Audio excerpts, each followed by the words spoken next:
ಮಾಜಿ ಪ್ರಧಾನಿ ಇಂದಿರಾ ಗಾಂಧಿಯವರು ಸಂವಿಧಾನಕ್ಕೆ ವಿರುದ್ಧವಾಗಿ ತುರ್ತು ಪರಿಸ್ಥಿತಿ ಜಾರಿಗೊಳಿಸಿದ್ದನ್ನು ವಿರೋಧಿಸಿ ನಗರದಲ್ಲಿ ಸೋಮವಾರ ಪ್ರತಿಭಟನೆ ನಡೆಸಿದ ಬಿಜೆಪಿ ಕಾರ್ಯಕರ್ತರನ್ನ ಪೊಲೀಸರು ವಶಕ್ಕೆ ಪಡೆದರು.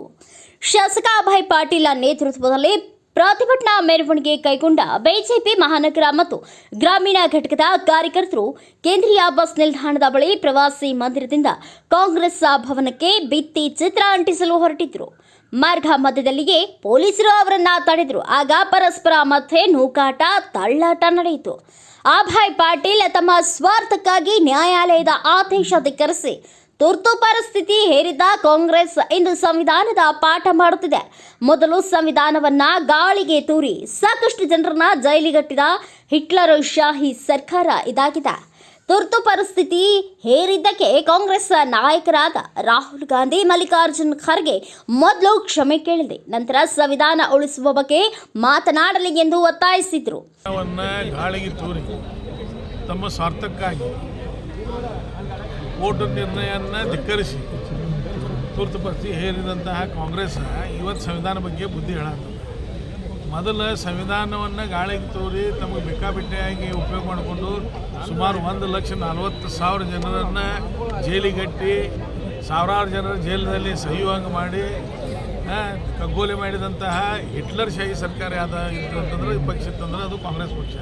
ಇವತ್ತು ಸಂವಿಧಾನ ಬಗ್ಗೆ ಅವರು ಮಾತಾಡ್ತಾರೆ. ಹೀಗಾಗಿ ಮೊದಲು ರಾಹುಲ್ ಗಾಂಧಿ ಅವರು ಮತ್ತು ಖರ್ಗೆ ಅವರು ಕ್ಷಮಾ ಕೇಳಿ ಆಮೇಲೆ ಸಂವಿಧಾನ ಬಗ್ಗೆ ಮಾತಾಡಿ. ಏನು ಅವರು ಎಮರ್ಜೆನ್ಸಿ ಹೇರಿದ್ರು ಅದರ ಬಗ್ಗೆ ಮೊದಲು ಕ್ಷಮಾ ಕೇಳಿ ಅಂತ ಹೇಳಿ ನಾವು ಆಗ್ರಹ ಮಾಡ್ತೀವಿ. ಏನು ಸಿದ್ದರಾಮಯ್ಯ ಅವರು ಮುಖ್ಯಮಂತ್ರಿ ಆಗಿದ್ದಾರೆ, ಅವರು ತುರ್ತು ಪರಿಸ್ಥಿತಿ ವೇಳೆ ವಿರೋಧ ಮಾಡಿದ್ರು, ಅಲ್ಲ ಅವರು ಮೌನಿ ಬಾಬಾ. ಈಗ ಇವತ್ತು ಅಷ್ಟ ಮೌನಿ ಬಾಬಾ, ನಾಳಿಂದ ಮತ್ತೆ ಬೇರೆ ಅವ್ರಿಗೆ ಖುಷಿ ಸಿಕ್ಕಿದ್ದ. ಹಿಂದೆ ಏನೇನು ಭಾಷಣ ಮಾಡಿದಾರಲ್ಲ ಅವರು ಇವತ್ತು ಅದ ಭಾಷಣ ಮಾಡಬೇಕು ಮತ್ತು ಹೇಳ್ಬೇಕು. ಅವ್ರು ರಾಹುಲ್ ಗಾಂಧಿ ಅವ್ರಿಗೆ ಕ್ಷಮಾ ಕೇಳ್ರಿ ಅಂತ ಹೇಳಿ ಸರ್. ಹೆಂಗೆ ಕೆಲವೊಂದು ಕಡೆ ಅನ್ಯಾಯ ಅತ್ಯಾಚಾರ ಆದಾಗ ಆ ರಾಷ್ಟ್ರಾಧ್ಯಕ್ಷರು ಅಲ್ಲಿ ಪ್ರಮುಖರು ಧರ್ಮಗುರುಗಳು ಕ್ಷಮಾ ಕೇಳಿದ್ದಾರೆ. ಈ ತುರ್ತು ಪರಿಸ್ಥಿತಿ ಹೇರಿದ್ದರಿಂದ ಇಡೀ ದೇಶನಾಗ ಆಗಿದ್ದ ಪರಿಸ್ಥಿತಿ ಏನೇನಾಗಿತ್ತು, ಎಷ್ಟು ಲಕ್ಷಾಂತರ ಜನರನ್ನ ಅರೆಸ್ಟ್ ಮಾಡಿ ಸಾವಿರಾರು ಕುಟುಂಬಗಳು ಬೀದಿ ಪಾಲಾಗಿದ್ದಾವೆ. ಇವತ್ತು ಅವರು ನಡ್ತಾ ಇದ್ದಾರೆ. ಅವ್ರು ಕ್ಷಮೆ ಕೇಳುವಂಥದ್ದು ಬಗ್ಗೆ ದೇಶಕ್ಕೆ ಕ್ಷಮೆ ಕೇಳುವಂಥದ್ದು ಅಧಿಕಾರದಾಗ ಮೌನಿ ಬಾಬಾ ಆಗಿರ್ತಾರೆ. ಇಲ್ಲ ಅವ್ರು ನೋಡ್ರಿ, ನಾ ಈಗ ಅದನ್ನು ಒಂದು ಪ್ರಾಣಿಗೆ ಉಳಿಸಬಾರ್ದು. ಅವರು ಪಾನಿ ತೀರ ರಂಗ ಕೈಸಾದ ಮಿಲೇಜಸ ಅಂತ ಸಿದ್ದರಾಮಯ್ಯನವರು. ಅವ್ರಿಗೇನು ಸ್ಟ್ಯಾಂಡ್ ಇಲ್ಲ. ಆ ಮದ್ದಿನ ಸಿದ್ದರಾಮಯ್ಯ ಉಳಿದಿಲ್ಲ.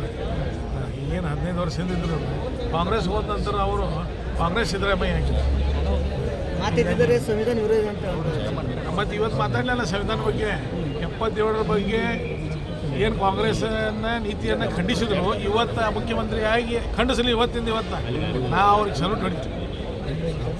ಈ ಹಿಂದೆ ತುರ್ತು ಪರಿಸ್ಥಿತಿ ವಿರೋಧಿಸಿದ್ದ ಮುಖ್ಯಮಂತ್ರಿ ಸಿದ್ದರಾಮಯ್ಯ ಈಗ ಮೌನಿ ಬಾಬಾ ಆಗಿದ್ದಾರೆ. 15 ವರ್ಷಗಳ ಹಿಂದಿನ ಸಿದ್ದರಾಮಯ್ಯ ಈಗಿಲ್ಲ. ಅವರಿಗೆ ಕಾಂಗ್ರೆಸ್ ಸಿದ್ದರಾಮಯ್ಯ ಆಗಿದ್ದಾರೆ. ತುರ್ತು ಪರಿಸ್ಥಿತಿ ಹೇರಿದ್ದನ್ನ ಈಗ ಅವರು ಖಂಡಿಸಿದ್ರೆ ಸೆಲ್ಯೂಟ್ ಹೊಡೆಯುತ್ತೇನೆ ಎಂದರು. ಬಿಜೆಪಿ ರಾಜ್ಯ ಘಟಕದ ಉಪಾಧ್ಯಕ್ಷ ಅನಿಲ್ ಬೆನ್ಕೆ, ಬಿಜೆಪಿಯವರು ಸಂವಿಧಾನ ಬದಲಾಯಿಸುತ್ತಾರೆ ಎಂದು ಕಾಂಗ್ರೆಸ್ನವರು ಹೇಳುತ್ತಾರೆ. ಆದರೆ ಸ್ವತಃ ತಾವೇ ಸಂವಿಧಾನಕ್ಕೆ ವಿರೋಧವಾಗಿ ನಡೆದುಕೊಂಡಿದ್ದಾರೆ. ಅವರು ಜನರ ಕ್ಷಮೆಯಾಚಿಸಬೇಕು ಎಂದು ಆಗ್ರಹಿಸಿದರು. ಶಾಸಕ ವಿಠಲ್ ಹಲಗೇಕರ್, ಮಾಜಿ ಶಾಸಕರಾದ ಮಹಾಂತೇಶ್ ದೊಡ್ಡಗೌಡರ್, ಸಂಜಯ್ ಪಾಟೀಲ್, ಬಿಜೆಪಿ ಗ್ರಾಮೀಣ ಜಿಲ್ಲಾ ಘಟಕದ ಅಧ್ಯಕ್ಷೆ ಸುಭಾಷ್ ಪಾಟೀಲ್, ಮಹಾನಗರ ಘಟಕದ ಅಧ್ಯಕ್ಷೆ ಗೀತಾ ಸುತಾರ್, ಮುರುಘೇಂದ್ರ ಗೌಡ ಪಾಟೀಲ್, ಡಾಕ್ಟರ್ ಸೋನಾಲಿ ಸರ್ನೋಬರ್ತ್ ಉಪಸ್ಥಿತರಿದ್ದರು. ಬ್ಯೂರೋ ರಿಪೋರ್ಟ್ ಪ್ರತೀಕ್ ಚಿಟಗಿ, ಭಾರತ ವೈಭವ news, Belagavi. Thanks for watching. Read, discuss and debate with editor Dr. Yan Prashant Rao. Wanted reporters in print, digital and visual media for Bharat Vaibhav Daily Newspaper, BV News Channel and BV Fast Web News from all the talukas of Karnataka. If interested, send